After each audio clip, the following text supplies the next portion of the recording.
Лирическая комедия, полная танцев и музыки. Амгинский дом народного творчества поставил музыкальный спектакль на якутском языке по мотивам кинофильма «Девчата». Амгинский дом народного творчества имени Федота Потапова поставил музыкальный спектакль на якутском языке по мотивам кинофильма «Девчата».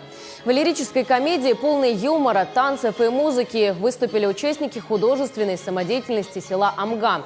Режиссер-постановщик спектакля Степанида Пестерова-Антонова. Премьера состоялась к открытию 93-го творческого сезона осенью прошлого года. И вот уже третий раз по многочисленным просьбам зрителей спектакль прошел в полном зале. На днях коллектив покажет спектакль для жителей города Якутска на сцене Дома дружбы народов имени Кулаковского.